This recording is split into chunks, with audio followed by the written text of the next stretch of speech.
It's showtime! Good afternoon, everybody, and welcome to Lunch and Learn. Please do feel free to join us live on the Bushy Zoom channel. We've got some fantastic guests on the channel already today, and we've got some lovely things to talk about and to discuss. Couple of announcements, first of all. I'm going to do a shout out to my sister-in-law, Michaela, on the off chance that she's watching this. My sister-in-law told us last week that she was looking at a Torah class on YouTube, and in the related videos on the side there was Lunch and Learn with Rabbi Nick. So we are famous. We are making it big time. We were sandwiched in between Rav Yitzchak Berkowitz, who is a very prominent rabbi in Jerusalem, and some other prominent rabbi somewhere else, and I was just like, yeah, that's just where Rabbi Nick needs to be, sandwiched in between these prominent rabbis as related content on YouTube. That is brilliant. So if you're watching, hello. Another lovely announcement, speaking to Ashley Kelman today, our Chatan Bereshit, Mazal Tov to him. He is going to help us organize a special lunch package next week in honor, well, basically, I didn't think of the idea until today.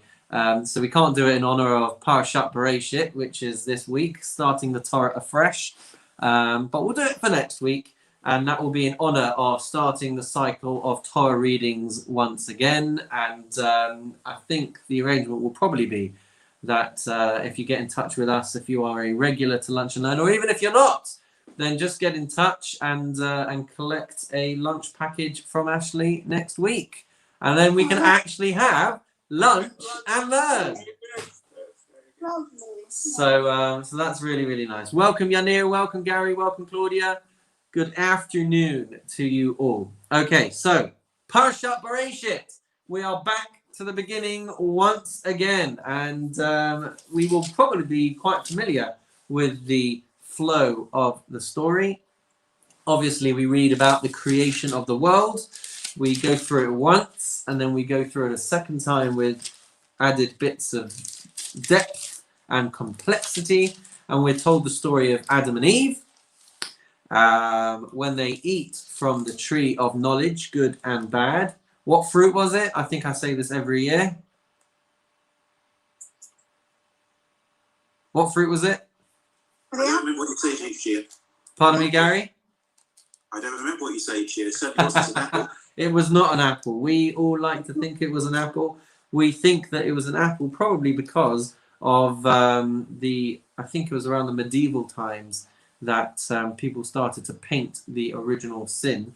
And they always used a juicy, nice, shiny, red, tempting apple. Pardon me? Pomegranate. I don't think that's one. There's four possibilities that they say the tree might have been. They say it might have been wheat, because that is a staple of a person's diet. They say it could have been an etrog, because that is like a really beautiful fruit. Let's see. Etrog, wheat, tree of knowledge. Let's see if I can figure out the fourth one before I tell you the one that I knew. I do remember. Okay, here we go. This is going to work. Coconut?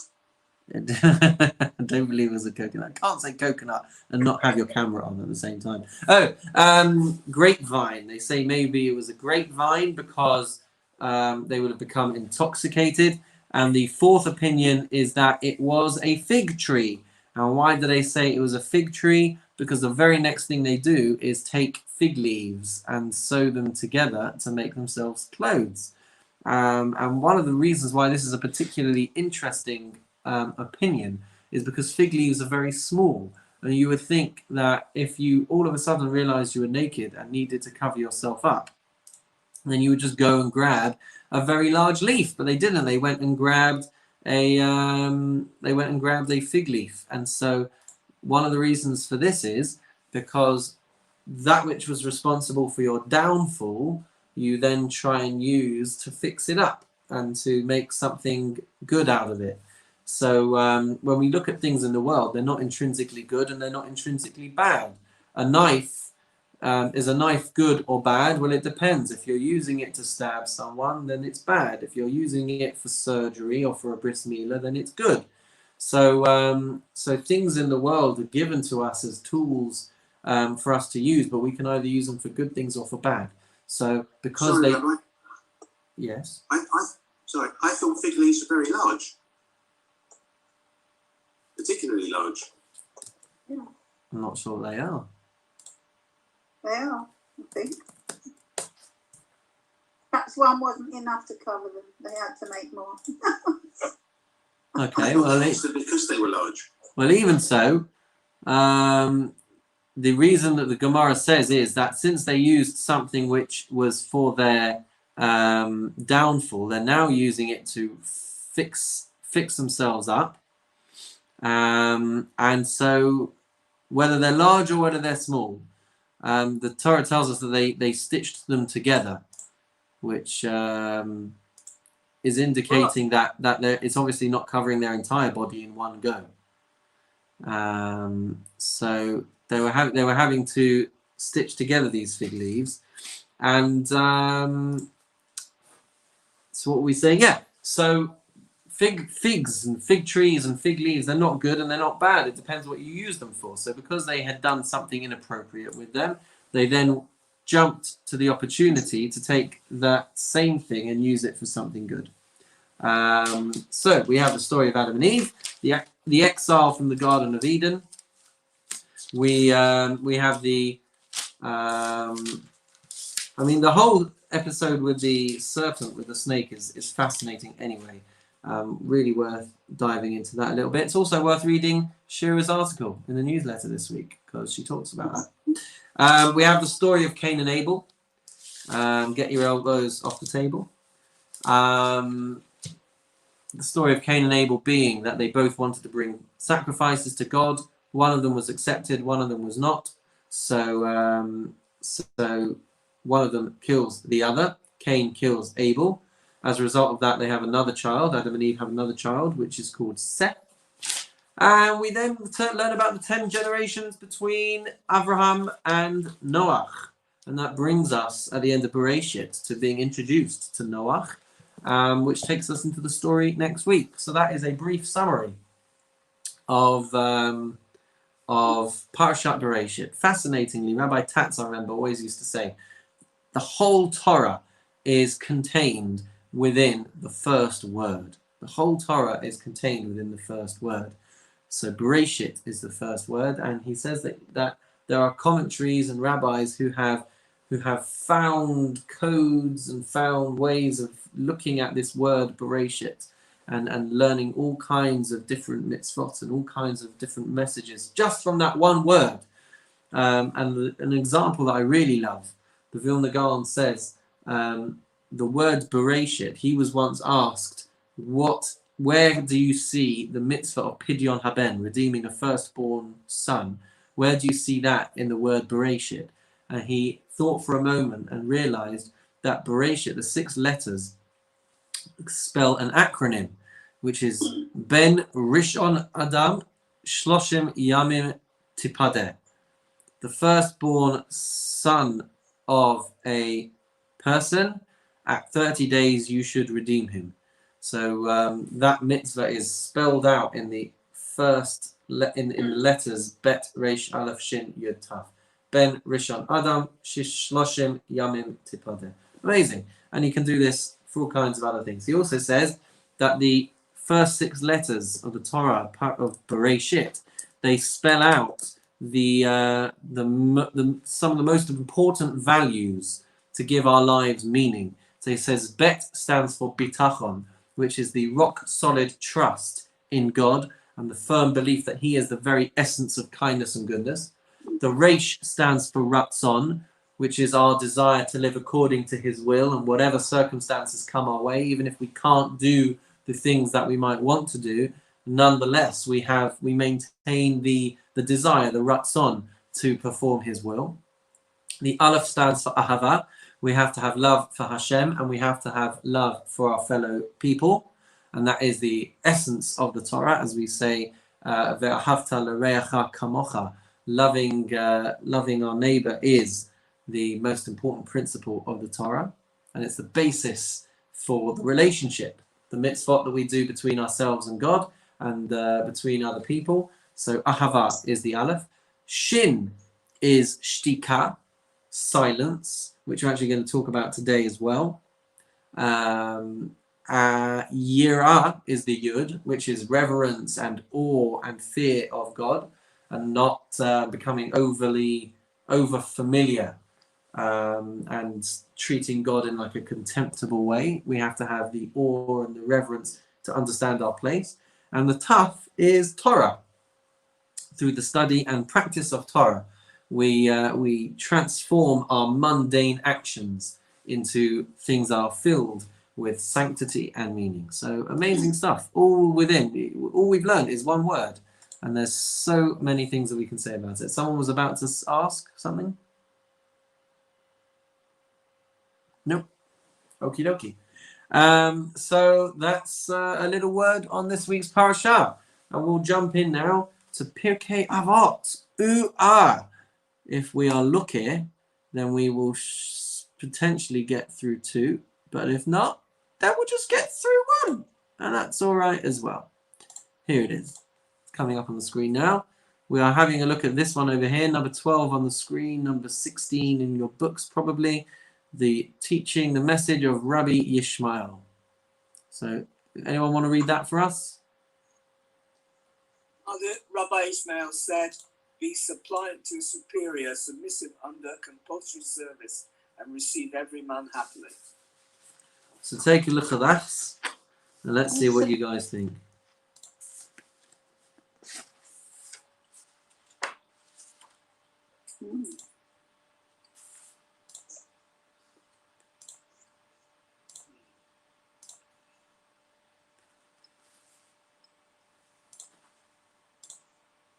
Don't all rush at once. Well, I have to think about it.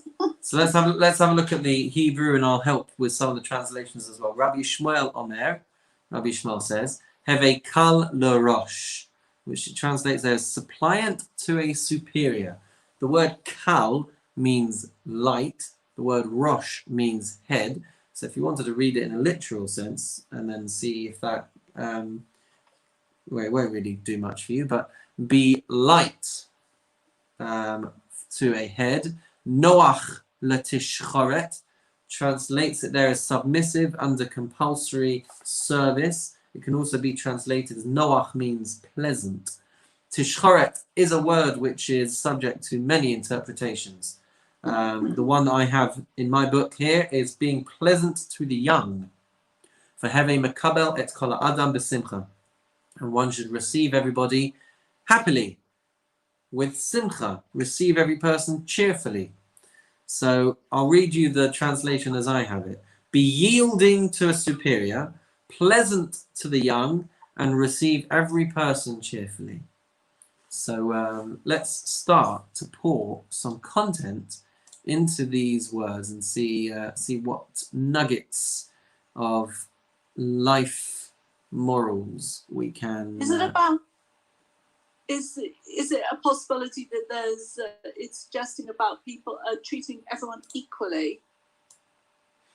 So. And just because someone's perhaps in a position of authority doesn't mean you should treat the person who's submissive to you with any less respect just because they're in a lower position.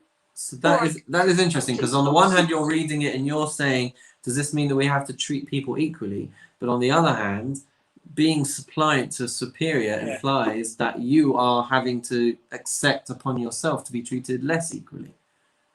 No. Whilst you may be accountable to someone who you're junior to, doesn't mean that you should be treated less favourably or less equally, or with less respect, just because you're not in the position that they are. So it's about respecting people I mean, I could be talking complete rubbish. Well, you're not talking complete rubbish, because the moral that you are expressing is a good one to live by. So just because someone doesn't reach the heights that you are in whatever context that may be, doesn't mean you treat them with any less respect. But is Rabbi Yishmael talking to the superior, or is he talking to the underling? That's the only thing that I'm possibly disagreeing. I'm not disagreeing on the concept. I think the concept is true. He's saying that be respectful to somebody you are responsible to, or to somebody who is a superior, or somebody that maybe is more.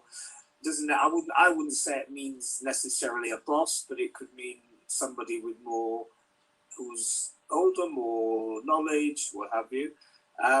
Accept what you have to do, what the work you have to do, but be good to everybody and welcome everybody happily, so that you build up a good relationships, so that you treat everybody well.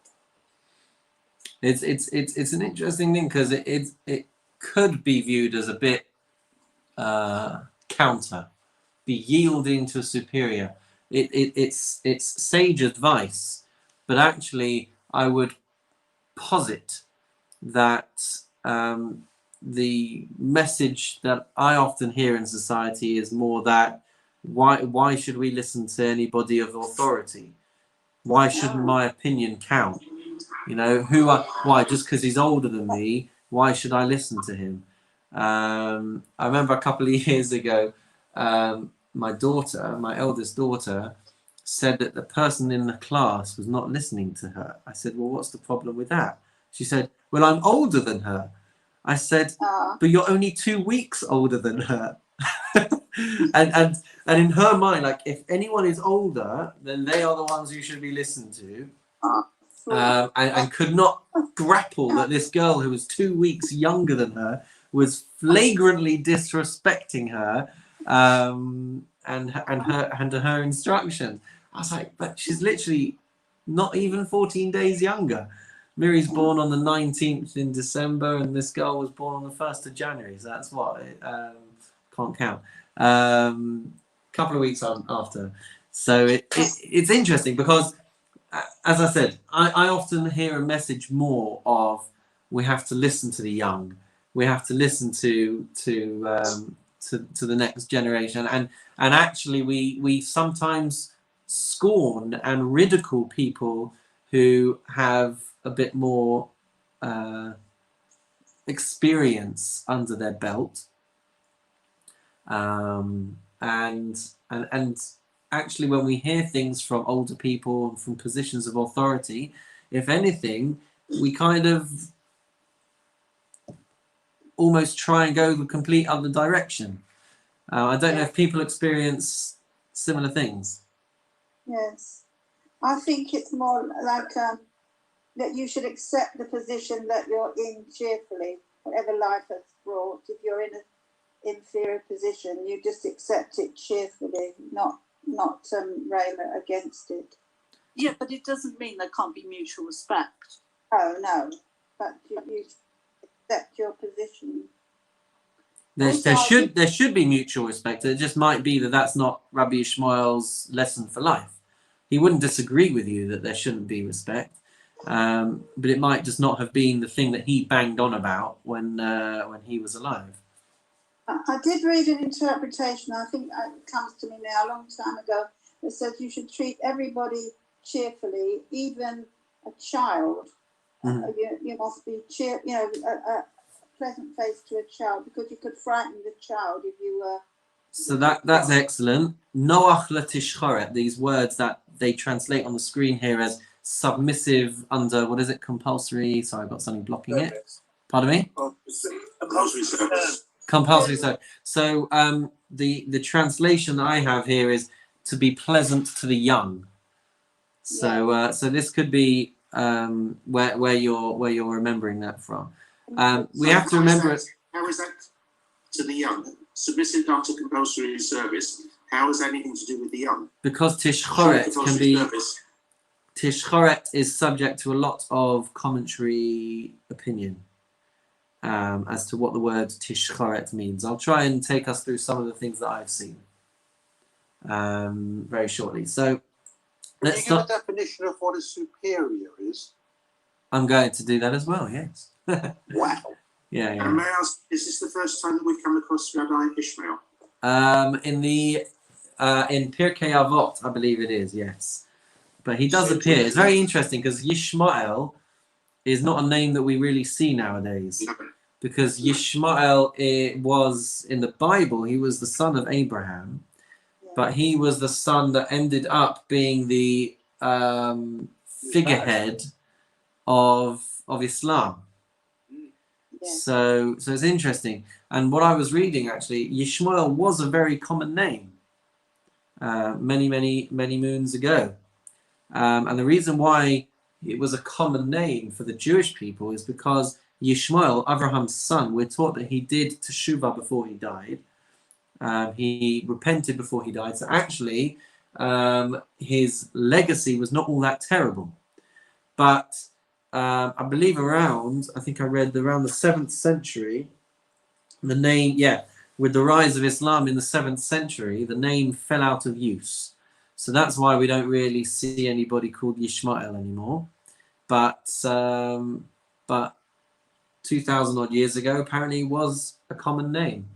So this Rabbi Ishmael is recorded for posterity. He was actually enslaved by the Romans as a young boy and was freed by Rabbi Yehoshua ben Hananiah because he saw how much potential this guy had.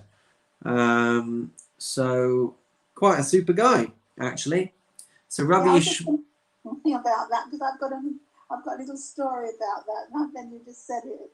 He said he was so beautiful. He had a striking face and beautiful eyes and curly hair. And he said Rabbi Hananiah quoted a Torah verse to him, and the child immediately capped it with another verse.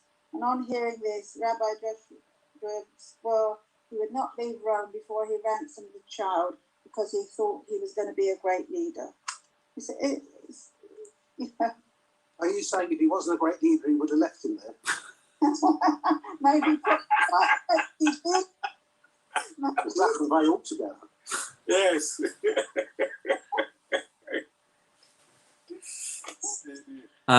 So we've got Rabbi Ishmael. We've got Rabbi Ishmael living at the time of the Romans. We've got Rabbi Ishmael witnessing essentially the Jewish people being shattered twice over in a very short space of time by the Romans.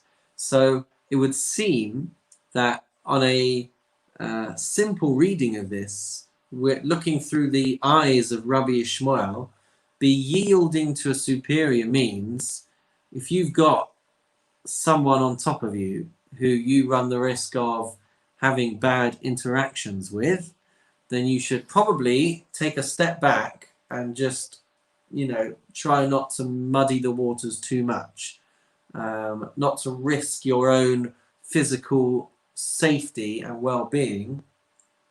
It's important to,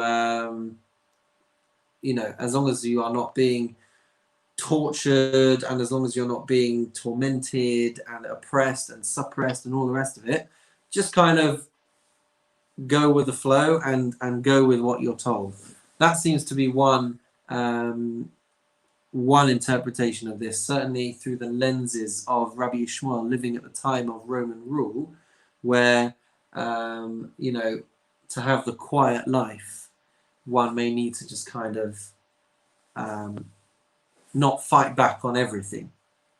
So does that make sense in that sense of a superior, Paul? It's interesting that, no, not at all. Oh, in the sense that as Jews, surely we arguing for the sake of God is something that we do and we're encouraged to do.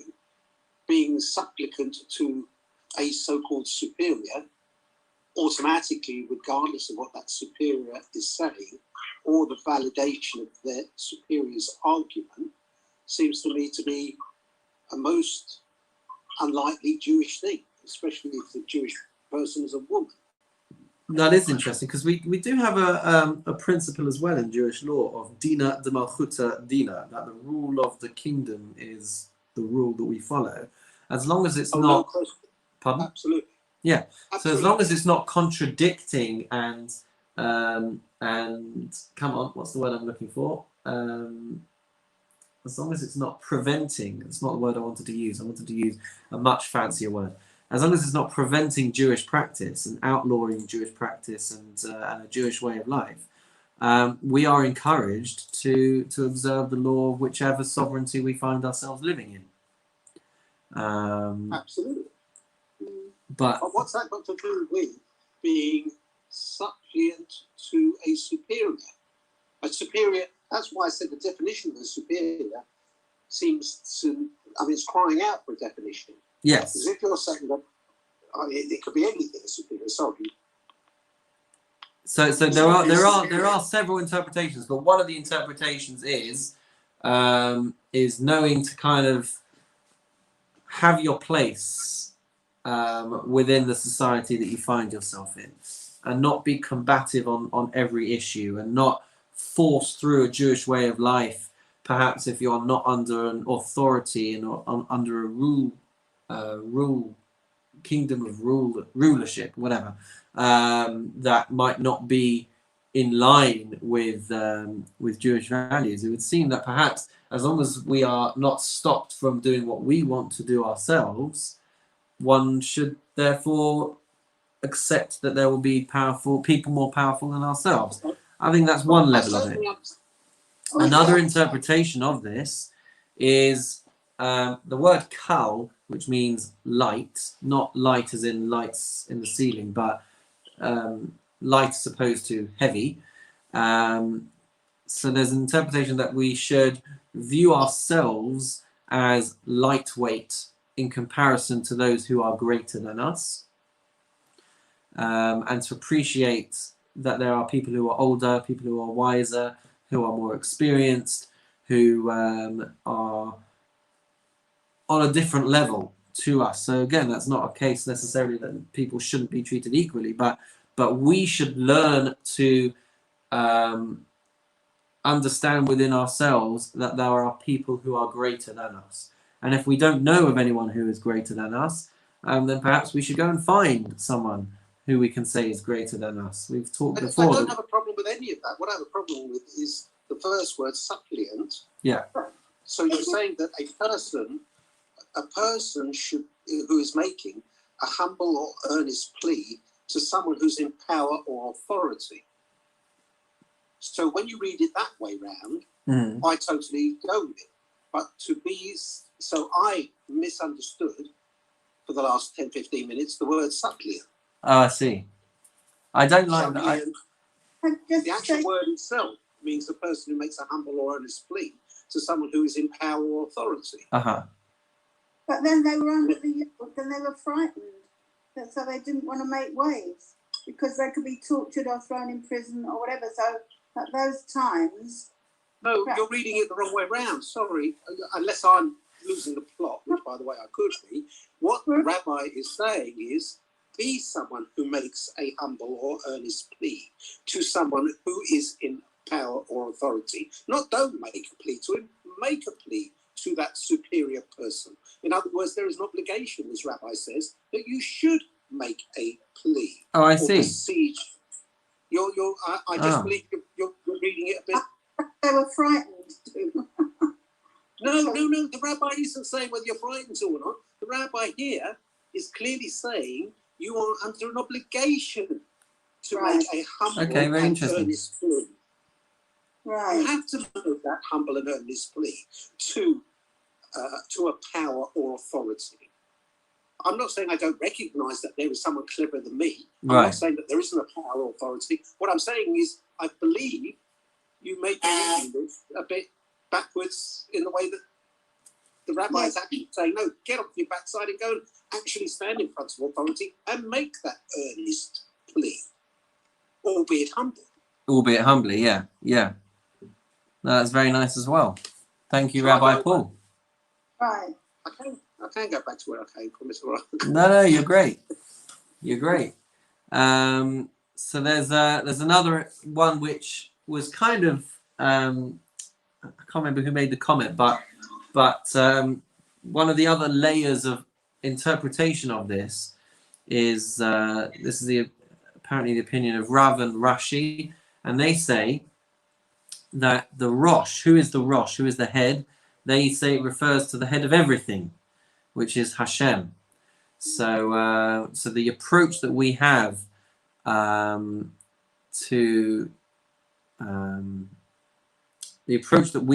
Hashem, who is the head of everything, should be one of likeness, of appreciating that authority is far heavier, as it were, on the scale than us, who is much lighter on the scale.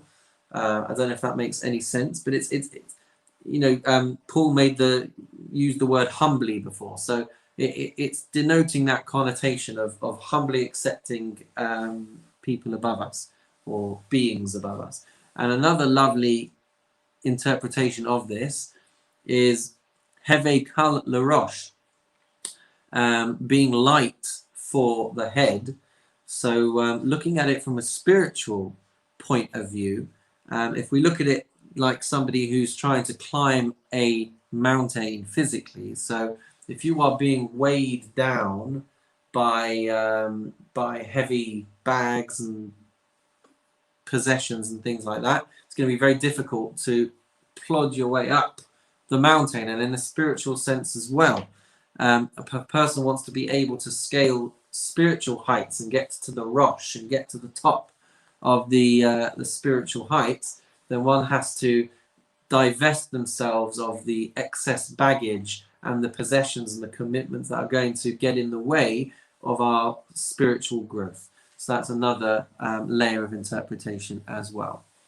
Then it goes on to say Noach Tishkorit, which is again hard to understand with this translation on the screen. Submissive under compulsory service. Is that what it said? I've lost the screen again. Yes. Yeah. Yeah. So some of the ways in which I've seen this translated is Noach Tishkorit. This word Tishkorit is related to the word Shachor, which means black. So it's talking about people who still have dark hair, which is why Tishkorit is translated as well as young people. Right? So the interpretation in line with that is the understanding to be patient with younger people. Noach, which is a word that denotes easiness and being relaxed and those kinds of translations. So the recommendation from Rabbi Yishmael is to kind of have an easygoing, patient, relaxed attitude with younger people. And the reason why he translates it as younger people is because of the connection between the Hebrew word on the screen, Tishkoret, and Shachor, which means black, and therefore has a connotation of people with dark hair, i.e. young people. So there's very interesting reflections that come out of this, which is understand. There's such a difference in the translations, though, isn't there? There really is. I mean, when I was looking into this, there are when I was looking into this, there are a lot of different ways of translating it. Rabbeinu Yonah seems to be the source for translating Tishkoret as a government official, which is probably where the translation on the screen is rooted from. Right? He translates it as a government official, but then Rashi. So we've got this other interpretation, which is someone young. And then Rashi actually says it refers to someone old because their face has been blackened by life's experiences. So it's interesting. It could mean someone young. It could mean someone old. It could mean someone authoritative. What about the first word, submissive, Rabbi? So submissive will be rooted in this word of Noach, of just letting it go and resting and being calm and being patient. That's what the connotations of the word Noach are. So really submissive is the wrong word, you're saying? Yeah, It's a bad translation. In all of these instances, as we've seen on a number of occasions with this particular translation, they're finding very fancy words to try and paint a picture of what the Hebrew is trying to convey. But the Hebrew is so multi-layered that it's very difficult sometimes to get Because to a point of submissive understanding. would say that you were ready to conform to the authority or will of others, Yeah. meekly obedient or passive. Yeah. Mm.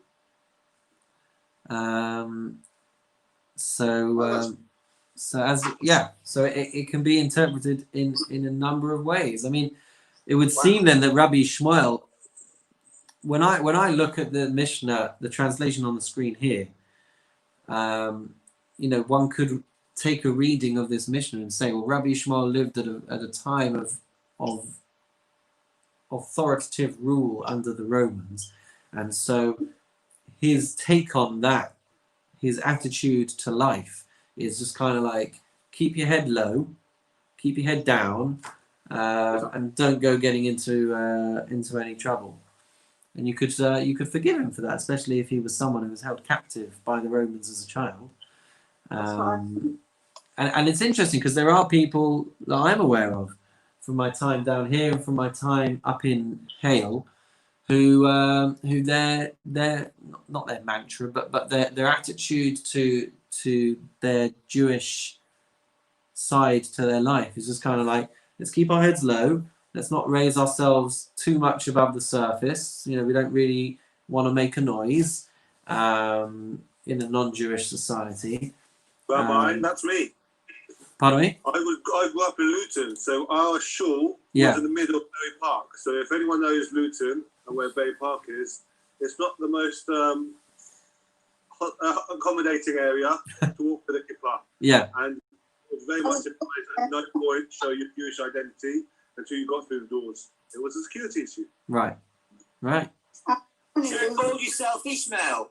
Yeah, I was maybe the only Jew in the village there.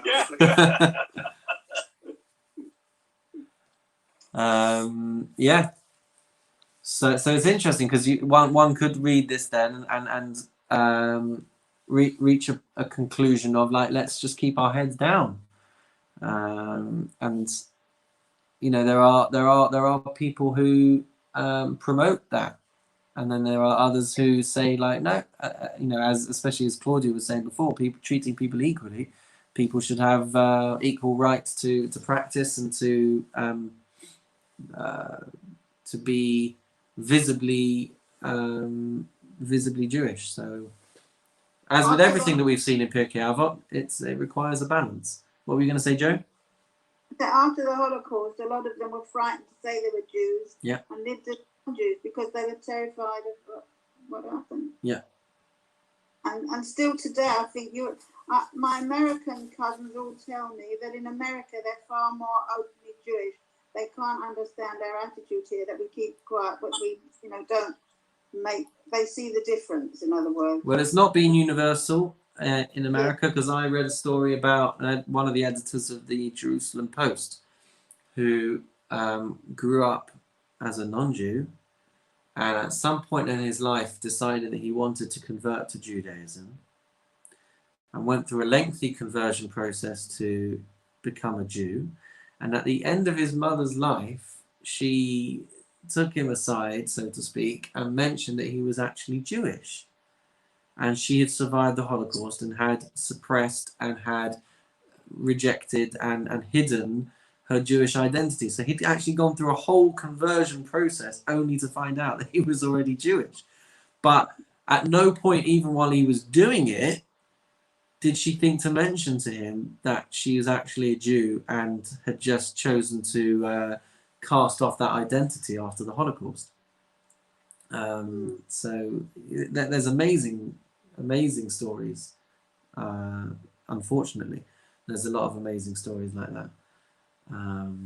So yeah, it's. A practicing Jewish soul was pulled towards, attracted to Judaism. Pardon me? Perhaps his Jewish soul, something in him, attracted him to 100%. But when I read his story, he kind of said like, You couldn't have told me this sooner. So let's have a look. Before I had the second place. Pardon me? You couldn't have told me this before I had the second place. So Noach Tishkorit, it also has a connotation of being patient with younger people. The way that we treat young people, as we've mentioned many times here, is of critical importance. On the one hand, we need to be able to provide children and youth with appropriate standards, appropriate discipline, an appropriate framework for them to live their lives. But there's a caution as well from Rabbi Ishmael to impose these rules, but in a gentle and lenient way. So they have to have firmness and definition, but you can't be so rigid with children. Otherwise, you're going to invite rebellion and disaffection and all of that. So it's about striking the balance of providing a loving and a lenient environment, so that you are guiding them and giving them a base to work from with regards to rules, but not, alienating and switching them off because of being excessively strict. Howard, you look like you are ready to dive in with a comment. No, I just find it very. I'm just thinking whilst you're talking. Oh, okay. Maybe that's unusual for me, but no, I think there are so many different.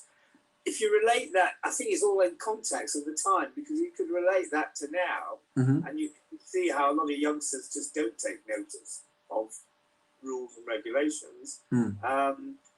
So I suppose it's all about context. But I just find it strange that there are so many different, more so than I have seen before, that the translation on this is so much different. Yeah, I would agree. Interpretation. I would agree. Generally, we've found these translations to be quite universally consistent.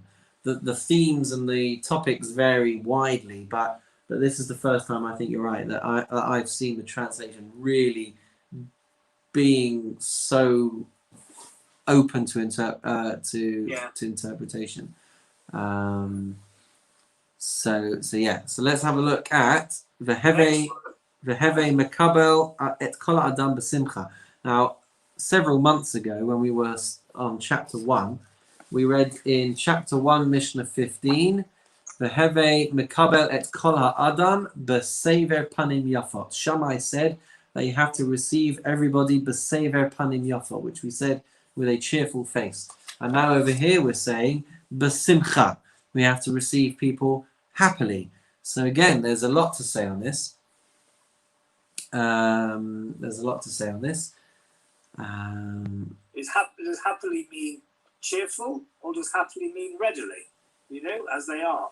Well, simcha means happiness. One has to have happiness. There was just one part that I missed off when we were talking about Tishkorit, this word before, which is all about darkness and black, and whether it means young people or old people or this or that. There was another interpretation as well, which is that even when a person endures a dark and gloomy life, they should still try and remain positive in their attitude towards God, which is a very admirable ambition.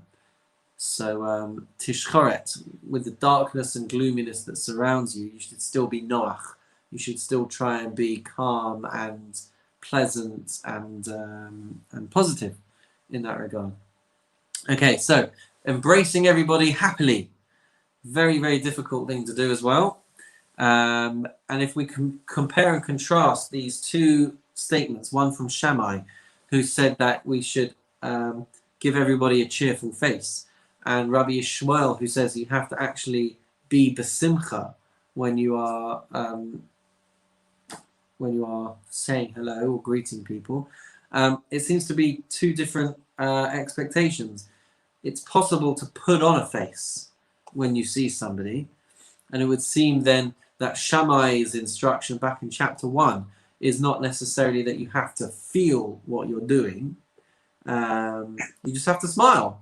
And when you pass someone in the street or say hello to your friend, you just have to smile, have a cheerful countenance. Rabbi Shmuel is perhaps saying that you actually have to feel simcha, which is a very different and much more personal expectation.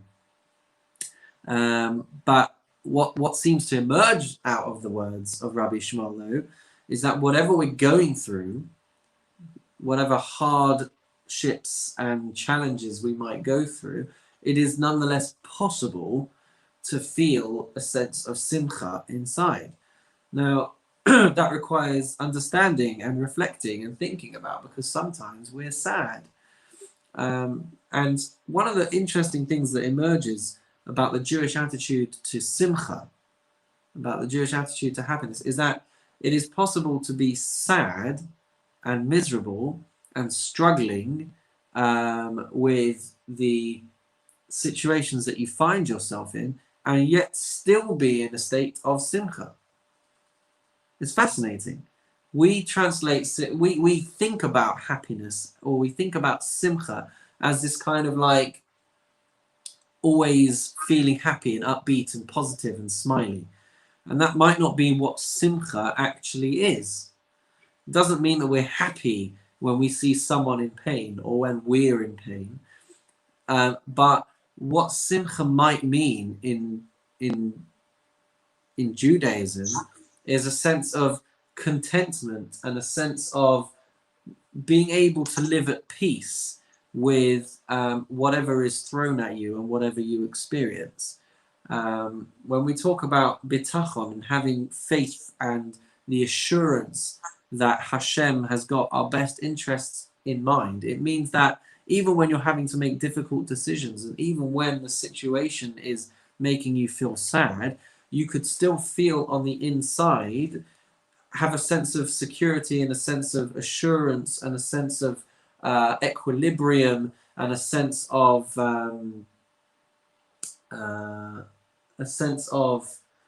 serenity, even if you're also feeling sad. Does that make sense? Well, peace of mind is the great. Peace of mind, yeah, that's a good one.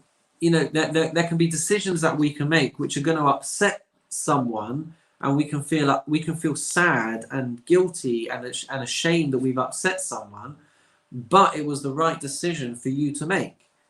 You know, I reflected on this a number of years ago when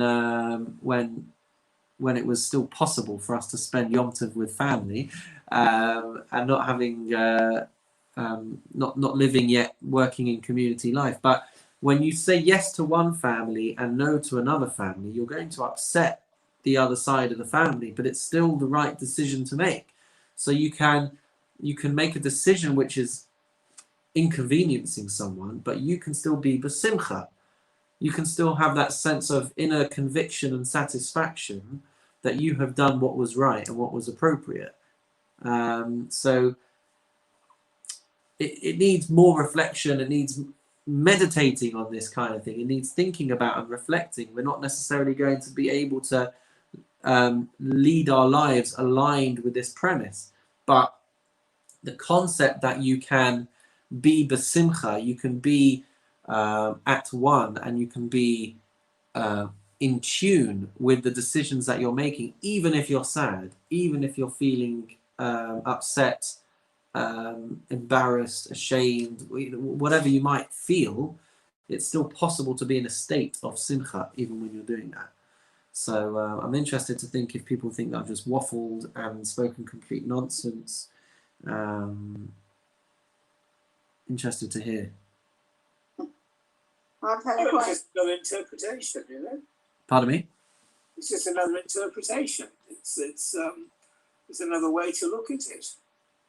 It is, but I was when we say it's another interpretation, I'm hoping that I'm transmitting and teaching something that is actually factually and Jewishly true. So Sure, of course. I'm wondering if people resonate with that, what I've said as being true. Yes, I've had quite a difficult life. I've been on my own most of it, 40 years on my own. And I've found I've been quite calm and happy through it because I've always had a strong faith. And I used to say to Helen when things were very bad, and then at the 11th hour, something came to solve it. Always. So I've always had that faith. And no matter what was happening, you know, I didn't seem to be that unhappy. I haven't actually been that unhappy because you have that calmness, that faith. It's just you know, I don't know. No. So I think I'm being fortunate, though lots of things, other people might think, oh goodness, but I still think I'm very lucky. You know, I think that's what it's all about, trying to keep your equilibrium and be happy in whatever things there are. I'm grateful for you sharing that. So we are now being encouraged by Rabbi Yishmael to greet everybody besimcha, which we said is like an inner feeling. We can actually be in a state of simcha when we greet people. It's interesting when you think about it. Again, another kind of comment on what we might observe in society is that have we reached a point now where actually it would be off-putting for everyone to be happy and jolly when we walk into a room? It's interesting. We might be used to not greeting people besimcha when we sit on the train or on the bus or whatever it is, and everyone's just minding their own business, and or even at home, wherever it is. You know, you walk home, you come home, come through the door, and everyone's just like, oh, hey.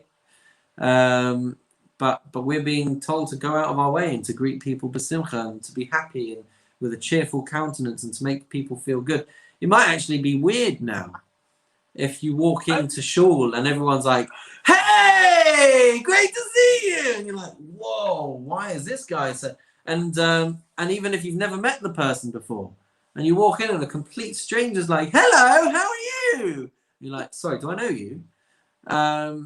We're being encouraged to greet strangers with happiness and with enthusiasm and with excitement. And yes, because although you might be going, you know, although you maybe feel happiness even though you're going through or sadness or a sad decision, someone else could be going through it as well. So the fact that they see a smiley face or happiness, not necessarily overacting, Rabbi, but they do a smiley. If you greet them happy, it puts them at ease and it helps them, gives them a bit of happiness. Beautiful. Well, beautiful. Smile and the world smiles with you. Yeah. Ryan, you watch your face. Pardon me? Oh, Nicholas. So, this is all tied in presumably to greeting somebody with a smile and looking them in the eye. And didn't one of the rabbis say if you don't do that, if you don't greet somebody properly, it's a type of theft? Oh, yeah, we talked about that a few weeks ago, didn't we? Gosh, yes. Thank you. Yeah. Rabbi Nicholas, can you hear me? Yes, we can, Nova. You know what? I cannot hear what you're saying. It's driving me crackers. I've got the hearing aid in, and I cannot actually hear what you're saying, and I get upset because I want to hear what you're saying. Oh, I'm sorry. The volume's all turned up? I mean, I just don't, it's not clear, put it this way, it's not clear what you're saying, so I can't hear it properly. Oh. And it really upsets me. I've got my hearing aid in, and it just is not making any difference. I know you're talking, but I can't hear what you're saying. That's very frustrating. It upsets me terribly. I'm so sorry. It really upsets me. Well, you can ask around and see if you missed anything. Maybe they'll all say, don't worry. I have the words and things. You don't do that. You can't do that. Lunch and learn. But I really would like to hear what you're saying. Perhaps you to text me what you're saying so that I can read it. Oh, I see. Subtitles. Well, I've got, subtitles would be good. If you were able to text what you're doing when you do lunch and learn, maybe I can read it. But I just can't hear it. It just not clear enough. I'm having a go at them about the hearing aids, but really I actually can hear you're talking, but I can't hear exactly what you're saying. Ooh. And it really makes me miserable. Oh, I'm sorry, Nova. Not your fault. No. You know, it just, I don't know what, you know. The only way I'm going to hear what you're saying, Lunch and Learn, is you text it to me and I can read it. Okay, well, just give me a second to sign off over here, Nova, and then we'll talk more. Thank you, everybody, for joining. Going to wish you all a Shabbat Shalom, and come join us for the after party on Zoom. Sometimes.